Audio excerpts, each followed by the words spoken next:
the heroes of the prophecy.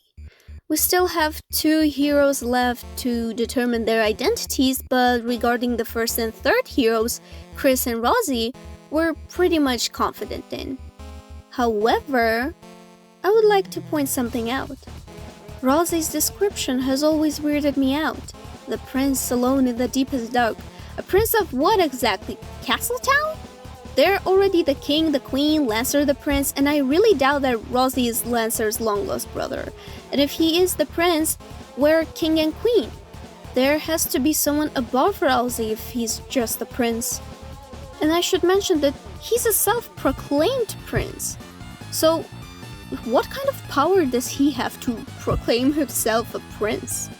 Now, what I think might be the case is that the deepest dark ties him to Gaster. I think that Ralsei serves him and was created by him.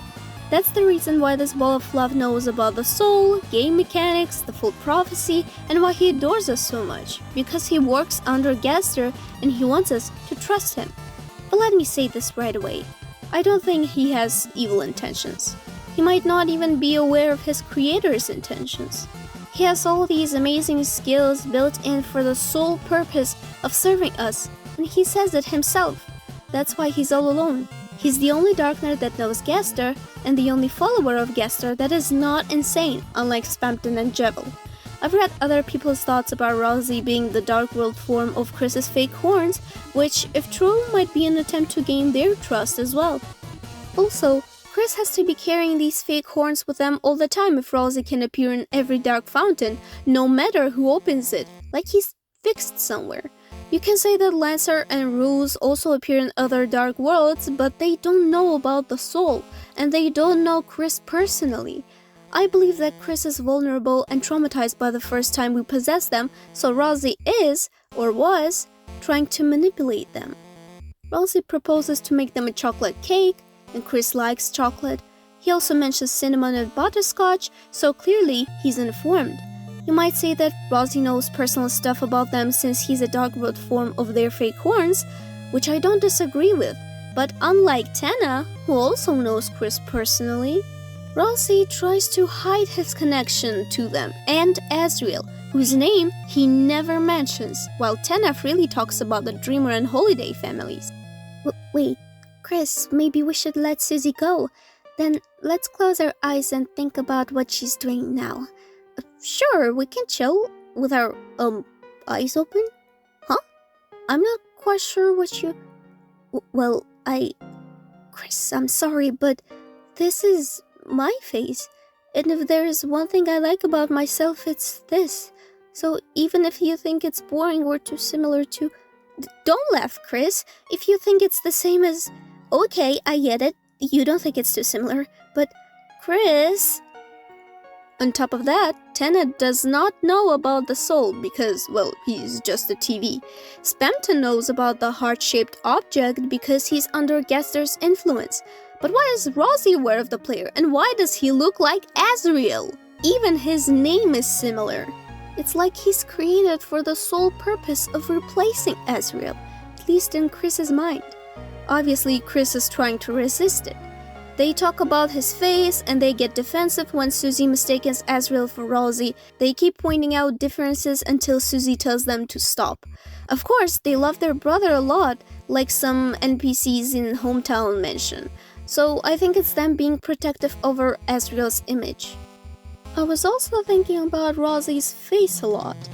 What if it was in the process of forming while he had his hat on? And the more time he spent with us, the more familiar it became. This cold picture by Larry Tuca really shows you how different these designs are. Pay special attention to the horns. Under the hat, they're pointing inward, and without it, they're pointing outward. Make it make sense. I'm telling you, he changed his face. If you're already thinking that, no, Ralsei is just the cutie, why would you tag him like this? Mind you, Kris also doesn't like Ralsei. The player might like him a lot, but Kris, most if not all of the kind things they do for him are the player's choices. However, they clearly like Susie a lot, like giggling when she threatens to bite their face off, Kris's genuine smile that Susie points out, all the silly things they do with her, all the stuff they prevent the player from doing that can hurt Susie. Oh, and Susie T heals them better than Ralsei T, despite the dude literally being the team's healer. My point is, Kris is not you, and they never showed much love to Ralsei, if at all. Moreover, when we choose to throw out the manual the second time, Kris literally throws it so hard that the pages scatter.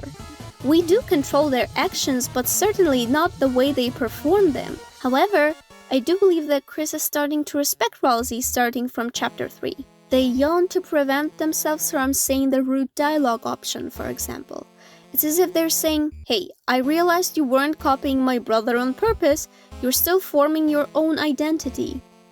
I'll be honest with ya, I myself used to dislike Ralsei. I just don't click with doormat characters that seem to be in love with the player no matter what they do. However, Ralsei did get some character development, literally. If in chapters 1 and 2 he seemed to be a tool made for the sole purpose of being all cute and trustworthy, in chapters 3 and 4... Kris, Susie is so nice. It makes my heart hurt. I don't really have any hobbies or interests. Baking, sewing, singing, those are all just things I thought to do for you two. But recently, I'm starting to feel like I'm developing my own opinions, my own likes, my own dislikes, my own desires, my own fears. This shit broke my heart. Ralsei gets so depressed and so self-aware all of a sudden. I feel like Gaster meant for him to betray us in the end, but he obviously can't.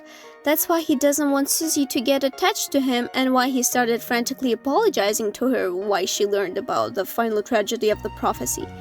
I think Susie's blood on Ralsei's fur might be, foreshadowing. He feels guilty, unworthy of something he's always wanted to gain, our trust.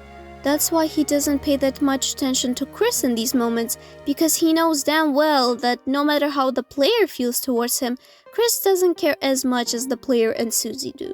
I think Ralsei's ability to develop character is a result of, first, copying Azriel's personality, and second, being under Susie's influence. Susie is someone with strong character and will. She's determined to change the prophecy even if Ralsei says it's impossible, because she cares.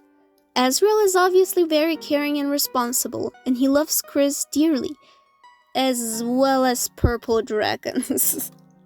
I will kind of spoil the next theory of mine. I think it's actually Kris and not Azriel.